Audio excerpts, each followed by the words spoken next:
Lorsque vous avez placé votre confiance dans le Seigneur Jésus-Christ comme votre Sauveur, vous avez probablement pensé que les choses allaient être assez faciles pour vous.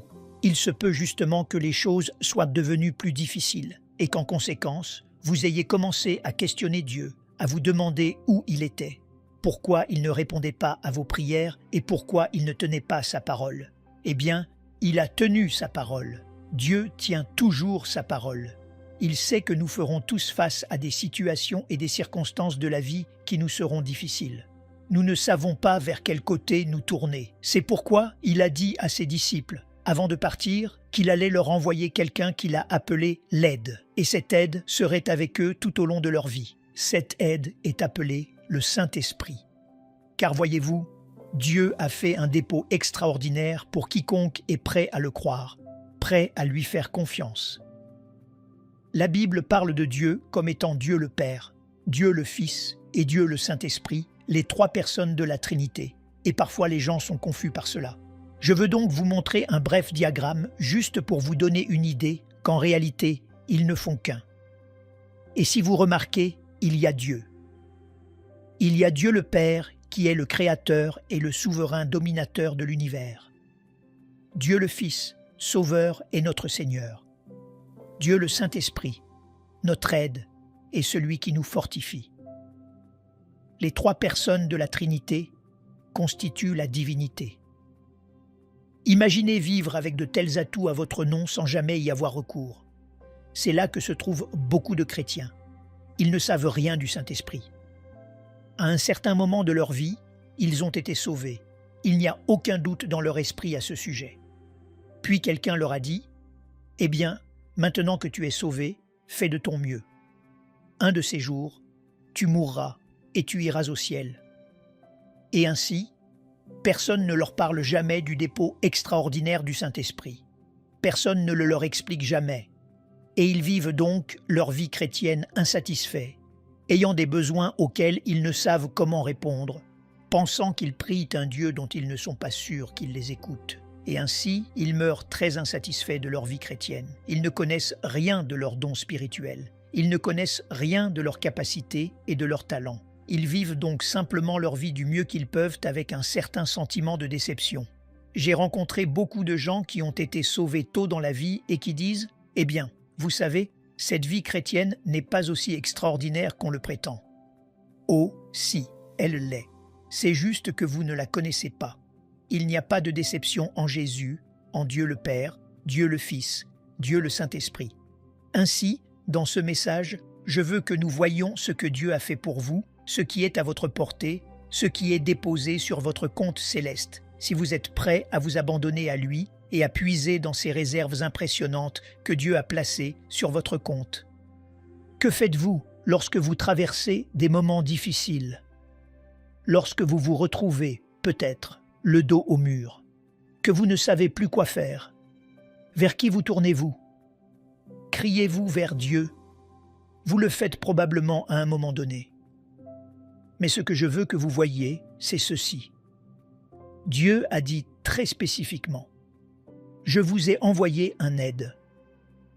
Un aide est quelqu'un qui sera là pour vous quand vous en aurez besoin. En fait, cette aide sera toujours là. Je vous invite donc à prendre le 14e chapitre de Jean, car Jésus, juste avant d'être crucifié, la nuit précédente, leur a dit des choses parmi les plus extraordinaires. Et il les préparait parce qu'il allait être crucifié, écoutez bien, le lendemain. Il allait à la croix le lendemain, il allait au tombeau, il allait ressusciter, puis à un autre moment, il les rencontrerait. Mais à ce stade, la situation semblait très sombre. Il avait fait toutes ses promesses, et maintenant, il s'apprête à mourir.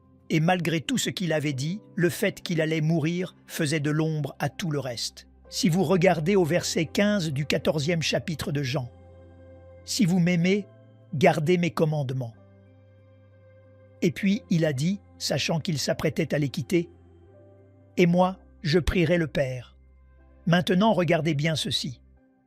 Voici toute la Trinité en un seul verset. « Et moi, je prierai le Père. » C'est Jésus qui parle. « Et il vous donnera un autre, avec un A majuscule, consolateur, qui est le Saint-Esprit, afin qu'il demeure avec vous. Pour combien de temps? Éternellement. » pas pour une courte période, mais pour toujours.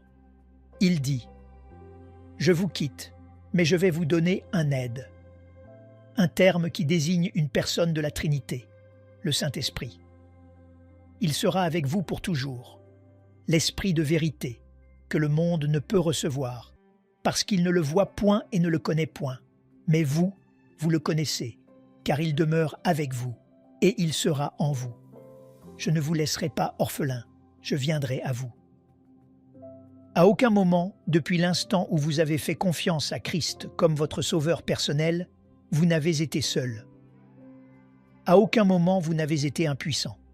Vous vous êtes peut-être senti impuissant, mais quand vous avez cru en Jésus comme votre sauveur, le sceau de Dieu sur vous, son assurance absolue pour vous et la présence habitante du Saint-Esprit, Dieu le Père, Dieu le Fils, Dieu le Saint-Esprit, trois personnes de la Trinité, votre garantie que vous irez au ciel à votre mort.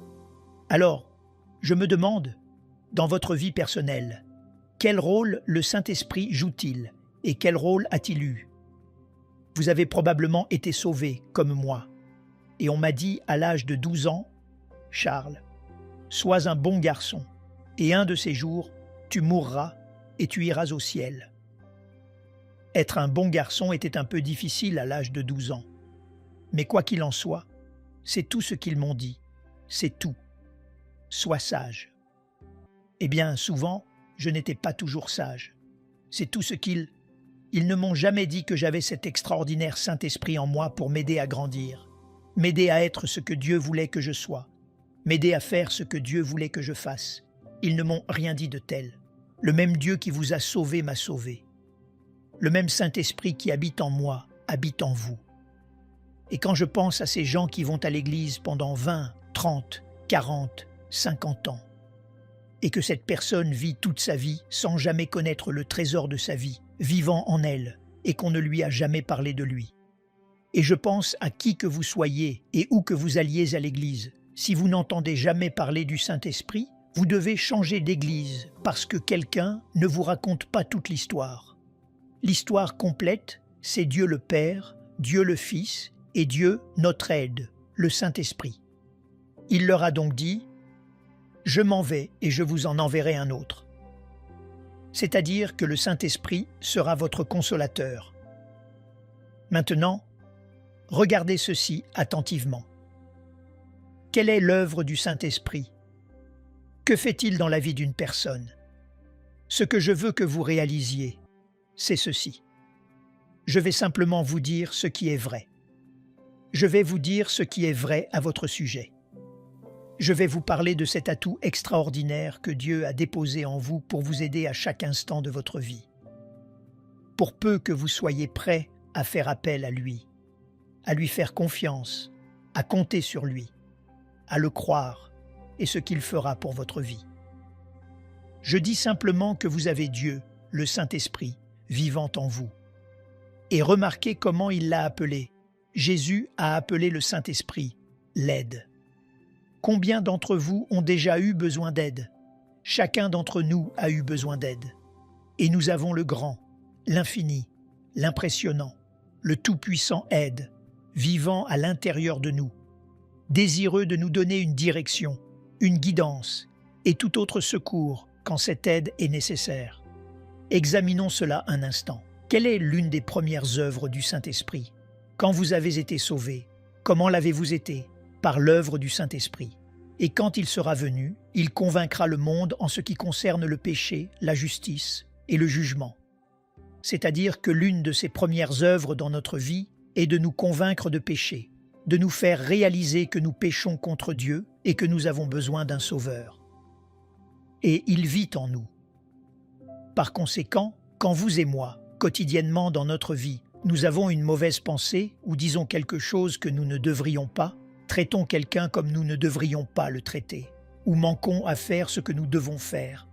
Ce sentiment que nous éprouvons n'est pas juste un sentiment. C'est l'œuvre du Saint-Esprit, nous rappelant qui nous sommes, des disciples de Jésus, et que cela ne devrait pas être dans notre vie, ceci ne devrait pas être dans notre vie, c'est cela qui devrait être dans notre vie. C'est cette personne que vous devriez aimer. En d'autres termes, il est à l'œuvre dans notre vie.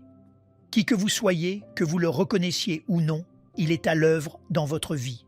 Vous pouvez penser que c'est juste votre sentiment. L'Esprit de Dieu est à l'œuvre dans votre vie. Une deuxième chose qu'il fait, très importante, se trouve dans Éphésiens 1 verset 13, qui dit ceci. En lui, vous aussi, après avoir entendu la parole de la vérité, l'évangile de votre salut, en lui vous avez cru.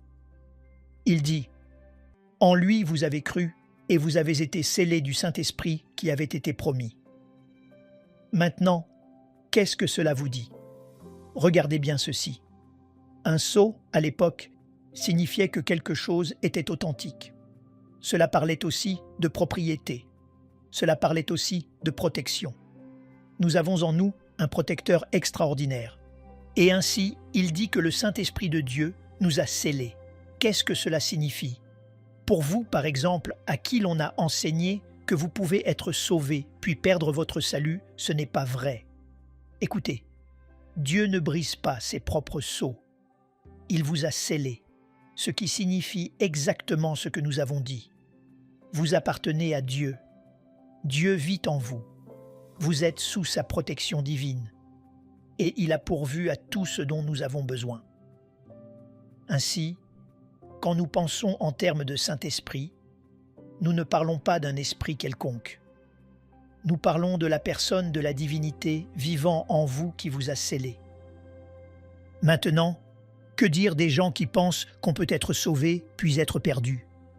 Regardez ceci. Qui peut briser un sceau divin? Le diable ne le peut pas. Vous ne le pouvez pas. Vous ne le voudriez pas. Et voici donc ce que Dieu dit. Lorsque vous lui avez fait confiance comme votre sauveur personnel, il vous a scellé comme l'un de ses enfants.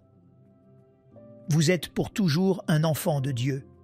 Or, je sais ce que certains pensent. Eh bien, cela signifie que je peux pécher comme le diable et que je serai quand même sauvé. Essayez donc.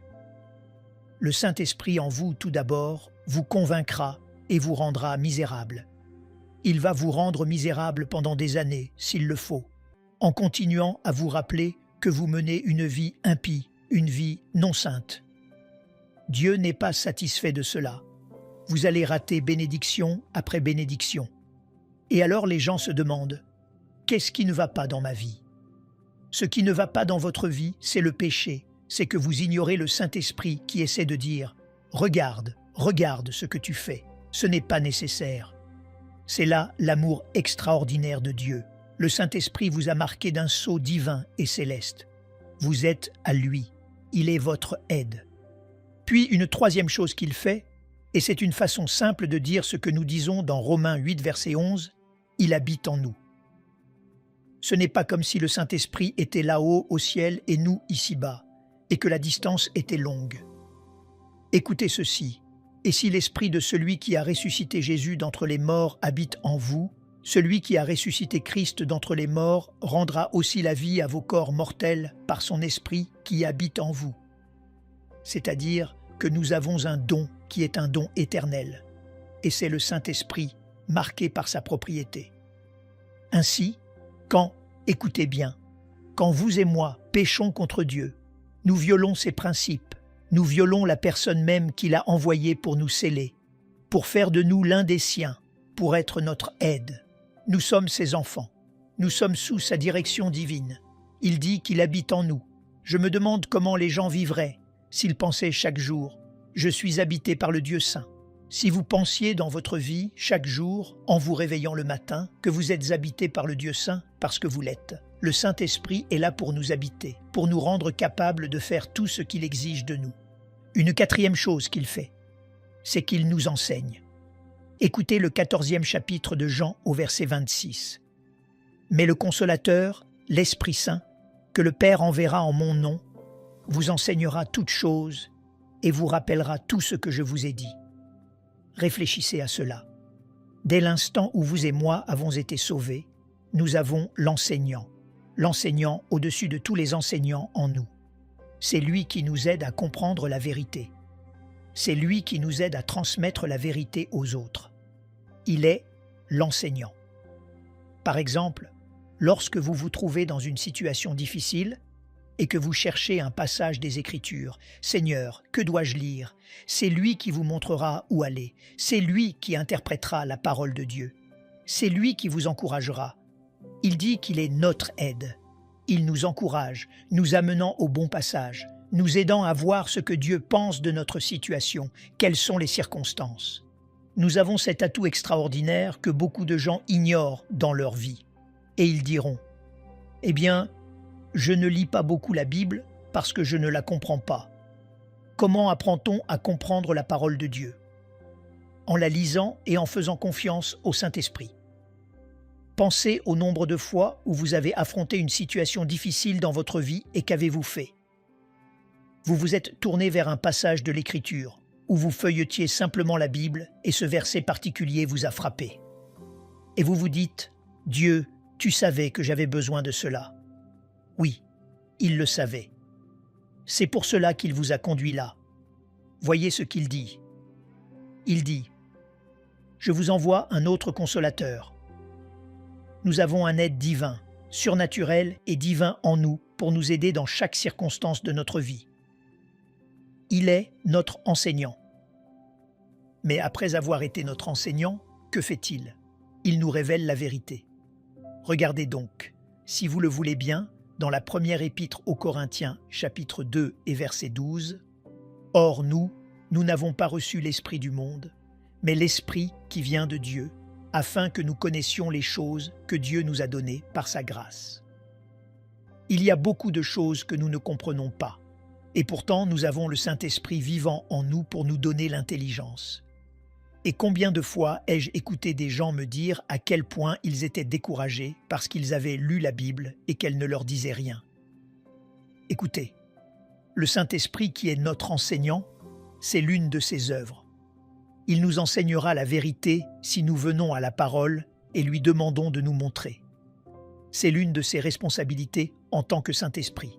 Nous enseigner pour nous aider à voir la vérité. Si vous n'aimez pas la façon dont les choses se passent dans votre vie, posez-vous la question, pourquoi? Pourquoi cela arrive-t-il dans ma vie? Pourquoi ne sens-je pas la présence de Dieu? Pourquoi ne sais-je rien du ciel? Pourquoi n'ai-je pas de gens qui m'aiment? Pourquoi ai-je tant de mal dans mon travail? C'est peut-être le fait que vous avez ignoré l'aide. Vous avez ignoré l'aide qui veut vous aider à travers quelqu'un d'autre, vous donner quelque chose à travers quelqu'un d'autre, vous aider dans votre métier à travers quelqu'un d'autre. Il dit qu'il envoie l'aide afin de nous aider. Et généralement, que fait-il? Il parle souvent par l'intermédiaire d'un autre croyant pour nous montrer exactement ce dont nous avons besoin et comment trouver ce dont nous avons besoin. Il nous révèle donc la vérité. Et souvent les gens disent « Eh bien, je lis ce verset et je ne le comprends pas. » Écoutez, personne ne comprend tout.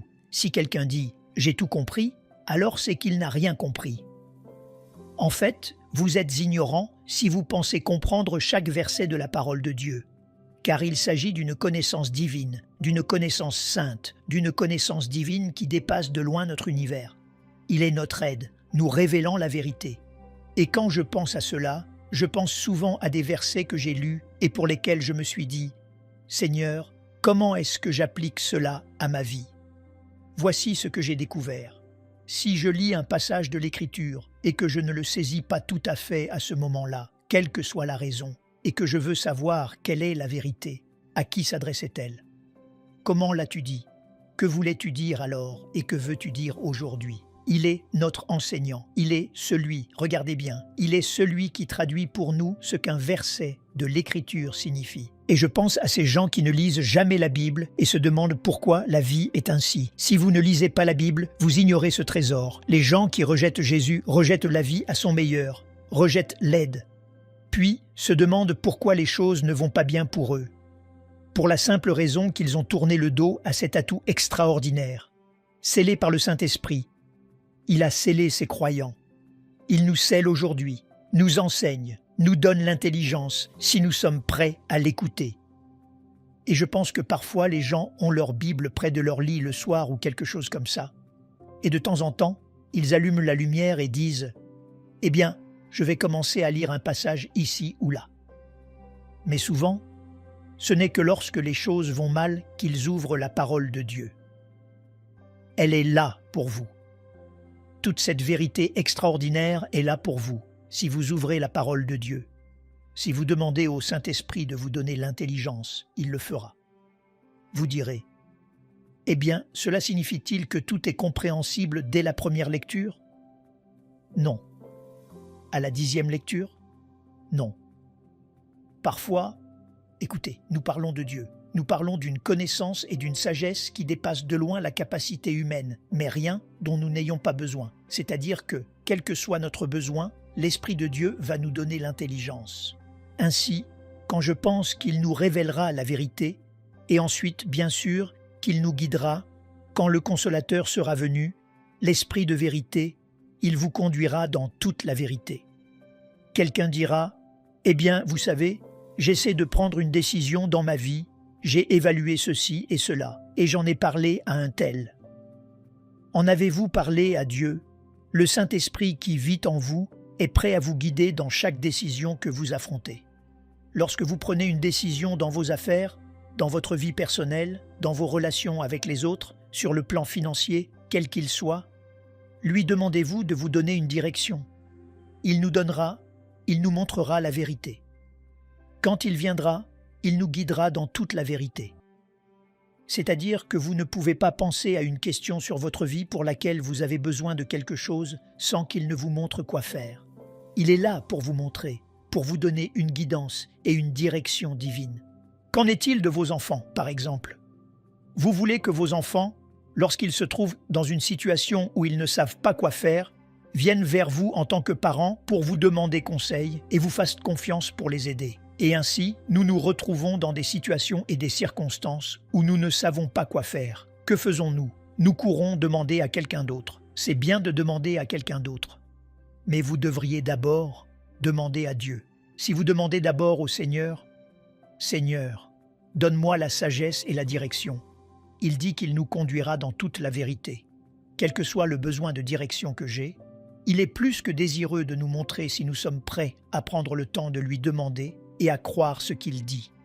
Parfois, si vous lui demandez quelque chose, ce qu'il vous dira ne sera pas aussi facile que ce que vos amis vous disent. Tout d'abord, ils n'en savent rien de toute façon. Ils ne savent qu'une partie. Mais le Saint-Esprit de Dieu est prêt à vous enseigner et à vous montrer exactement quoi faire dans chaque situation. Ensuite, je pense à ce qu'il dit, qu'il fait en nous et à travers nous. Dans Galates chapitre 5, verset 22, voici ce qu'il dit. Il dit « Mais le fruit de l'Esprit », c'est-à-dire ce qu'il produit en nous. Voyez si c'est en vous. Le fruit de l'Esprit, c'est l'amour, la joie, la paix, la patience, la bonté, la bénignité, la fidélité, la douceur, la tempérance. En voyez-vous certains dont vous avez besoin? J'en ai besoin de tous. Et la vérité est que nous en avons tous besoin. Eh bien, regardez ceci. Quelqu'un vous mène la vie dure et vous vous sentez très impatient, mais vous ne pouvez pas vraiment vous permettre de l'être. Vous avez le Saint-Esprit pour vous donner sa patience. Parfois, par exemple, il y a quelqu'un que vous n'aimez tout simplement pas. En fait, cette personne est odieuse. Et vous pensez, vous vous asseyez à l'église, vous écoutez des sermons, vous vous levez pour chanter et vous priez, mais au fond de votre cœur, vous ne pouvez pas la supporter. Alors, que se passe-t-il? Vous demandez au Saint-Esprit, « Laissez-moi vous dire quelque chose. » Il sera étonnant de voir comment Dieu peut changer votre attitude envers quelqu'un avec qui vous ne voulez rien avoir à faire. Or, vous ne lui dites pas comment faire. Vous dites simplement, « Seigneur, tu sais que je ne les aime pas. Voici la raison. J'ai besoin. Voici ce que tu as dit. Dieu, tu dois simplement les aimer à travers moi. » Vous serez étonné de ce que Dieu fera dans votre vie. Cela changera votre attitude et vous vous direz, « Eh bien, Seigneur, je ne savais pas que j'étais moi-même aussi odieux. » Et ainsi, tout commence à changer. Pourquoi? Et écoutez, la patience, la joie, la paix, la bonté, la fidélité, la douceur, la maîtrise de soi. Nous avons tous besoin de maîtrise de soi. Où la trouvons-nous? Nous faisons confiance au Saint-Esprit pour exercer la maîtrise de soi à travers nous. C'est ce que vous lui dites. « Saint-Esprit, je veux que tu exerces la maîtrise de soi. Ce que je vois, ce que je fais, ce que j'entends, je veux ton contrôle dans ma vie, pas le mien. » Il exercera cela à travers nous. Et ainsi, à mesure que vous et moi nous soumettons au Saint-Esprit, voici ce qui arrive. Les fruits de l'Esprit, l'Esprit de Dieu commence à les intégrer dans notre vie. Et alors, notre vie change. Et puis, il a aussi, parmi ses responsabilités, celle de nous rappeler. Regardez dans Jean 14, au verset 26 un instant. Il leur dit « Mais le Consolateur, l'Esprit Saint, que le Père enverra en mon nom, vous enseignera toutes choses et vous rappellera tout ce que je vous ai dit. » Réfléchissez à cela. Ces 12 disciples avaient marché avec Jésus pendant 3 ans. Ils avaient vu beaucoup de choses. Ils en avaient entendu beaucoup, depuis la marche sur l'eau jusqu'à la multiplication des pains pour 5000 personnes, en passant par la guérison de Bartimée et la résurrection de Lazare. Ils avaient vu énormément de choses. Maintenant, regardez bien, leur vie était consumée par cette vie miraculeuse, mais tout d'un coup, il est parti. Et ils se retrouvent ici, regardez bien, ils n'avaient pas de notes, ils n'avaient pas de bloc-notes, ils n'avaient pas d'ordinateur, ils n'avaient pas de Bible. Réfléchissez à l'état dans lequel cela les laissait. Tout ce qu'ils avaient, c'était ce dont ils se souvenaient. De combien se souvenaient-ils? Imaginez marcher avec lui pendant 3 ans et voir ceci et cela, sans jamais savoir ce qui allait se passer, et douter de lui ici et là, et ainsi de suite. Et soudainement, il est parti. C'est la raison pour laquelle il leur a dit « Restez dans la ville de Jérusalem jusqu'à ce que vous soyez revêtus de la puissance d'en haut, remplis du Saint-Esprit qui vous rappellera toutes choses. » Le Dieu Tout-Puissant nous a donné sa parole, puis nous a donné le Saint-Esprit pour faire quoi? Pour interpréter la parole de Dieu pour nous et nous aider à comprendre. Il vous enseignera toutes choses et vous rappellera tout ce que je vous ai dit. Pensez à tout ce dont vous vous souvenez lorsque vous avez lu la parole de Dieu. Nous sommes gratifiés d'un trésor appelé la Bible. Et le Saint-Esprit est notre enseignant, notre guide, celui qui nous aide à l'interpréter. Vous pouvez la lire, vous pouvez l'entendre, mais par-dessus tout, vous l'appliquez. Dieu ne nous a pas laissés vides. Ainsi, quand vous faites confiance à Jésus comme votre Sauveur, vous recevez ce trésor extraordinaire du Saint-Esprit. Vous direz, « Eh bien, je n'ai jamais fait d'études, ceci ou cela, et je ne sais pas ce que cela signifie. » Voici ce qu'il dit. Le Saint-Esprit est votre aide. Oubliez ce que quelqu'un d'autre dit. Le Saint-Esprit est votre aide. Vous commencez à lire la parole de Dieu, et voici ce qui se passera. Vous commencerez à la comprendre. Mon grand-père a prêché l'Évangile pendant environ 50 ans, sans jamais avoir été à l'école. Il a appris à lire en lisant la Bible. Je ne sais pas comment cela a fonctionné, mais je sais ceci. Je l'ai regardé et écouté prêcher pendant 1 heure entière sans jamais rien lire, si ce n'est un passage de l'Écriture. Il a appris à lire en lisant la Bible, et c'est pour cela qu'il la connaissait si bien. Ainsi, si vous ne savez rien d'autre et que vous commencez à lire, et je pense à la façon dont le Saint-Esprit a travaillé dans son cœur pour lui enseigner la vérité, le même Saint-Esprit qui œuvrait au temps de Jésus et qui œuvrait à l'époque du Nouveau Testament, est le même Saint-Esprit qui œuvre en vous. Si vous la lisez, il vous montrera la vérité. Il dit « Je vous conduirai dans toute la vérité dont vous et moi avons besoin, quel que soit le type de décision que vous ayez à prendre. Vous pouvez lui demander, et voici ce qu'il dit.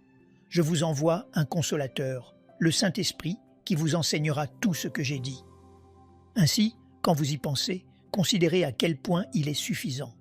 Ensuite, bien sûr, il dit qu'il nous équipera de dons spirituels dans le 12e chapitre de la première épître aux Corinthiens. Que sont les dons spirituels? Eh bien, par exemple, il y a probablement 7 dons spirituels majeurs.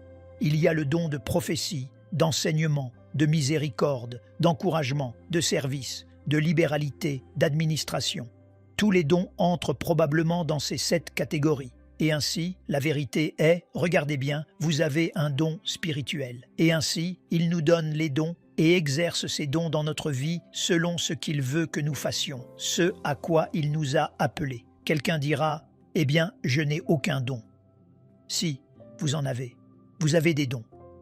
Il s'agit de demander à Dieu de vous les montrer. Et en réfléchissant à ce que vous faites, à ce que vous devez faire, à ce pourquoi vous avez besoin d'aide. Il vous montrera ce qu'il en est. Puis bien sûr, il nous fortifie. Dans ce premier chapitre des Actes, au verset 8, il a dit « Mais vous recevrez une puissance, le Saint-Esprit survenant sur vous, et vous serez mes témoins. » C'est-à-dire qu'il libérera en nous l'énergie, la force et l'autorité nécessaires pour faire tout ce qu'il veut que nous fassions. C'est la promesse du Dieu Tout-Puissant. Quand vous pensez que vous ne pouvez plus faire un pas de plus, que faites-vous? Vous demandez au Saint-Esprit de vous aider, de vous donner une guidance, de vous donner de la force et de l'énergie. Regardez bien, le Saint-Esprit est pratique. Le Saint-Esprit fait pour nous ce que nous ne pouvons pas faire pour nous-mêmes. Il nous a équipés dans chaque domaine de notre vie. J'en mentionnerai juste un autre. Et c'est ce qu'il dit dans Éphésiens chapitre 5, verset 18. « Soyez remplis de l'Esprit », ce qui signifie simplement ceci. Permettez continuellement au Saint-Esprit de vivre dans votre vie, de vous guider, de vous donner une direction, de combler ses besoins, quels qu'ils soient. Être rempli du Saint-Esprit signifie que nous devons vivre dans la présence consciente du Saint-Esprit, habitant en nous, afin de nous aider et de nous rendre capables, de sorte qu'aucun croyant n'a d'excuse légitime pour ne pas obéir à Dieu. Il vous a équipé pour faire tout ce qu'il veut que vous fassiez. Il vous a équipé pour avoir assez de ce qu'il veut que vous ayez, pour comprendre ce qu'il veut que vous compreniez, pour être la personne qu'il veut que vous soyez. Vous avez non seulement la promesse, mais lorsqu'il vous a scellé comme enfant de Dieu, vous avez été équipé pour faire et pour devenir tout ce que Dieu avait à l'esprit lorsqu'il vous a mis au monde. Maintenant, pensez aux gens qui n'ont jamais entendu cela. Ils vivent simplement leur vie du mieux qu'ils peuvent. N'avez-vous pas entendu des gens dire « Eh bien, comment vas-tu ? Je fais de mon mieux. » Ce n'est pas une façon de vivre. Mon mieux n'est pas très brillant. Son mieux à lui est extraordinaire, absolument extraordinaire, le mieux qu'il puisse faire. Ainsi, le Saint-Esprit est notre aide, notre ami, notre soutien, notre pourvoyeur. Il est tout. Jésus a dit « Je m'en vais, mais je vous enverrai le Consolateur. Et quand il sera venu, voici ce qu'il fera. » Revenons donc un instant à ce 14e chapitre. « Et moi, je prierai le Père, et il vous donnera un autre Consolateur, avec un C majuscule, afin qu'il demeure éternellement avec vous. » Pas partiellement. L'Esprit de vérité, que le monde ne peut recevoir. Ils ne le comprennent pas, parce qu'ils ne le voient point et ne le connaissent point. Mais vous, vous le connaissez, car il demeure avec vous, et il sera en vous. Je ne vous laisserai pas orphelin, je viendrai à vous. Maintenant, où trouver quelque chose de plus encourageant que cela? Amen. Vous devriez louer le Seigneur, remercier Dieu pour qui il est en vous, qu'il ne vous a pas laissé le faire par vous-même. Quoi que vous fassiez dans la vie, ce n'est pas à vous de le faire tout seul. Vous avez, par 4 fois, il a appelé le Saint-Esprit l'aide pour nous rendre capables et nous aider à faire sa volonté. Amen. Père, combien nous te sommes reconnaissants, nous ne pourrons jamais assez te remercier. Nous te louons pour cela, pour nous avoir donné le Saint-Esprit dans notre vie chaque jour, pour nous permettre de faire et d'être ce que tu as appelé de nous. Je prie pour que le Saint-Esprit ait parlé à chaque personne ici présente aujourd'hui, que chaque personne reparte encouragée dans son cœur, interpellée dans son cœur ou convaincue dans son cœur, que tu as quelque chose à leur faire qui correspond à ta volonté pour leur vie, et je prie pour qu'ils s'y abandonnent. Nous t'aimons, nous te louons et nous bénissons ton saint nom. Et nous prions ceci dans ton nom merveilleux et béni, Jésus. Amen. Nous aimerions vous donner l'opportunité de faire de Jésus le Seigneur de votre vie. Voulez-vous bien prier avec moi? Dites Seigneur Jésus, je me repens de mes péchés. Viens dans mon cœur. Je fais de toi mon Seigneur et Sauveur. Et merci Seigneur pour le baptême du Saint-Esprit en moi. Dans le nom de Jésus. Parce cette simple prière, nous croyons que le Saint-Esprit vous conduit sur le chemin de la nouvelle naissance. Allez dans une bonne église dont le fondement est la parole de Dieu, passez par les eaux du baptême et donnez à Dieu la première place. Nous espérons de tout cœur que ce message vous encouragera. Si vous connaissez quelqu'un qui puisse être encouragé, s'il vous plaît, envoyez-le lui pour nous aider à atteindre plus de gens et à propager l'Évangile. Édifions le corps de Christ ensemble. Appuyez sur la cloche des notifications et merci infiniment de nous soutenir en vous abonnant à notre chaîne. N'hésitez pas à laisser vos requêtes de prière dans la section des commentaires. Sachez que même si vous ne voyez pas de réponse à votre requête, que ce soit sur YouTube, email, Facebook ou sur Messenger, nous avons prié pour vous. Nous invitons humblement le corps de Christ à soutenir chaque requête en écrivant une prière dans la section commentaires. Tenez-vous ferme dans la foi avec nous pendant que nous prions.